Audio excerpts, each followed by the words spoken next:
Hello, this is Mayo's class. This is the second of three videos for citations for your research paper. We're going to pick up and talk about citing some databases and citing some websites in this video.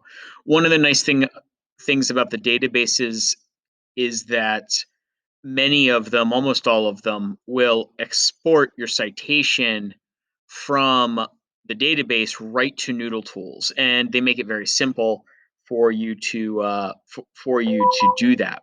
So we're going to use an example from Gale Literature, and this is one of the databases that came from the list that I gave you of options to use.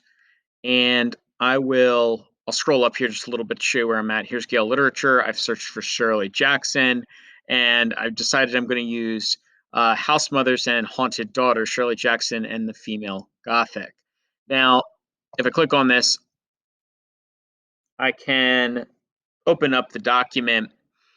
Sometimes some of these will open up like this. They're almost like PDF scans from some of the collections they came from. But if you like it better and it's available, not all of them have it, but there's an open text version. Sometimes it's a nice tip to be able to read it that way. And then you can get it more as a web page and less as a PDF from a book.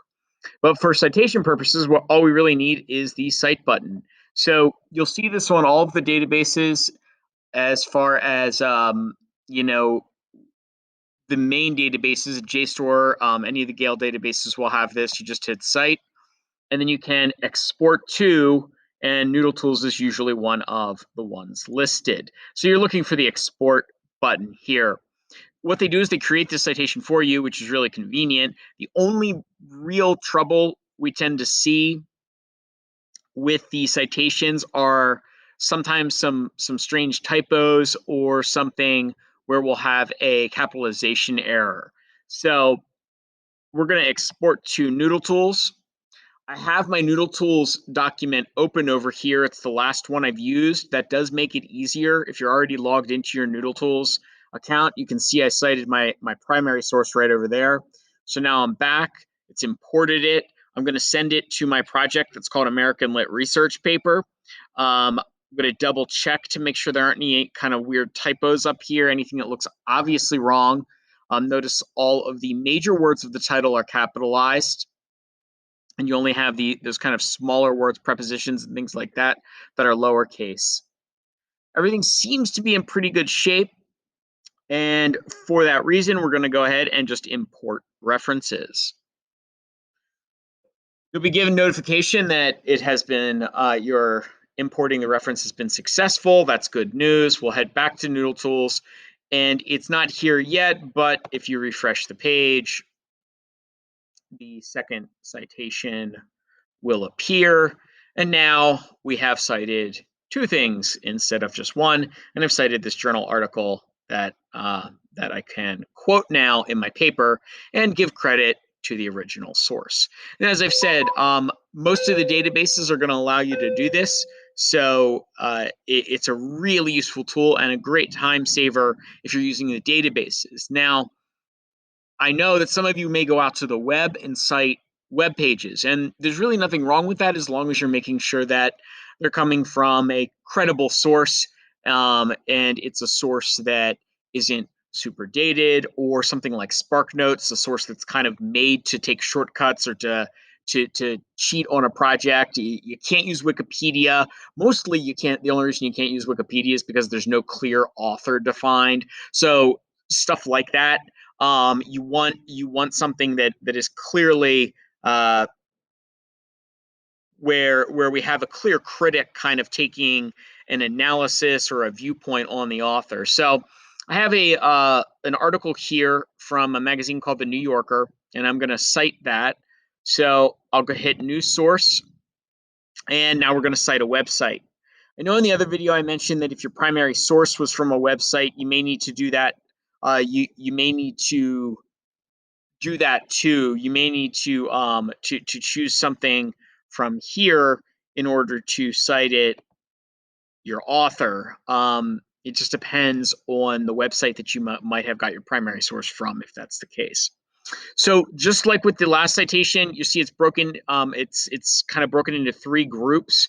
We've got the website that it appeared on. We've got the web page that it appeared on, and then a little bit more information about that website. So they kind of break it up in two different ways. So the first bit of info is the URL, and easy enough to copy the URL and place that right into. Close this down. Close this one down too. We might come back to the database page. So here we are in Noodletools, and put in the URL. And then after that, we have the data publication. So that is October 10th, 2016.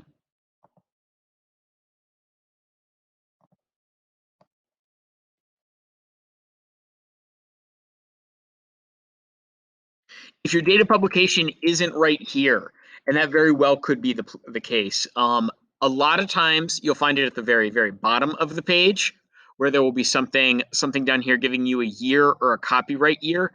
If you can't find it in either of those two places, sometimes you can go to the main page of the website and see and find a date there. And other times you don't have a date. Websites can be very tricky to cite. There's a lot of information kept in kind of strange places. So don't get too frustrated. But again, if the date is obviously here, or if you can obviously find it at the bottom of the page, you definitely are required to put it. So you should double check. Today is March 18th, so I'm going to mark that as my date of access. Now I'm looking at the page itself. And so with the web page itself, I'm going to be looking at the author of the article. I'll go back. It looks like Zoe Heller is the author. And then the title of the page. A trick for some of you that may be very useful. A lot of times, if you can't tell the title of a web page, now this one's pretty obvious, but not all are. If you hold your cursor on the tab, typically the web page is going to be that first section, The Haunted Mind of Shirley Jackson. And again, notice how that matches the title there. That can be really useful for pages that have multiple headings and you're not sure what the title of the page is. There's The Haunted Mind of Shirley Jackson. And now we are over to the website. This is from the New Yorker.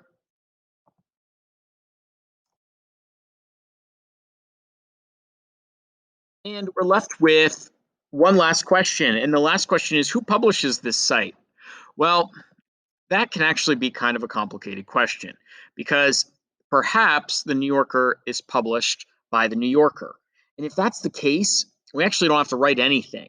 If the publisher and the name of the site are exactly the same, then you don't put anything for the publisher. However, lots of media companies are owned by another bigger company.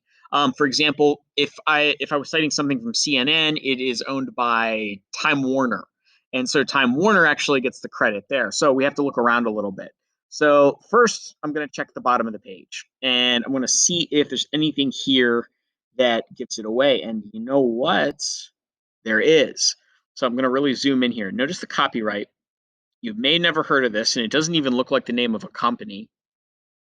But Condé Nast is the name of what we call like a media conglomerate, but essentially they own the New Yorker. And they have the copyright here. So that's kind of the giveaway. If you can find that information. Now, if I had not found it at the bottom of the page, I would have gone to the main page of the New Yorker, gone to the home page, and then scrolled the whole way down just to see and just to double check to see if it was here. But we don't and didn't need to do that. Paste that in there. I wouldn't worry too much. You see how the E has the that emphasis on it. If you are unable to type that in, that is not a problem. I just happened to be able to get that. So the lights just turned off in my room. If you're wondering why it's just unbelievably dark, sometimes the lights just turn off. So I'm just gonna keep going. I am now prepared to save this, and I'm going to go ahead and save the website. All right. So here we have Heller, Zoe, The Haunted Mind of Shirley Jackson. It was in the New Yorker, or on the website, the New Yorker website, published by Condé Nast. It was published in October of 2016. Here's the link to get to it, and there's the access date that I looked it up. All of this would be great for as far as then as if someone else, if Mrs. Mayo or if your reader needed to find the info, then they would be able to do that. So again, we were able to export from the databases and we sent over a citation. And on top of that, we cited a website. In the next video, we're going to cover some of the things we haven't talked about yet, and maybe some of your other more unusual types of citations. So, yeah, I'll see you then.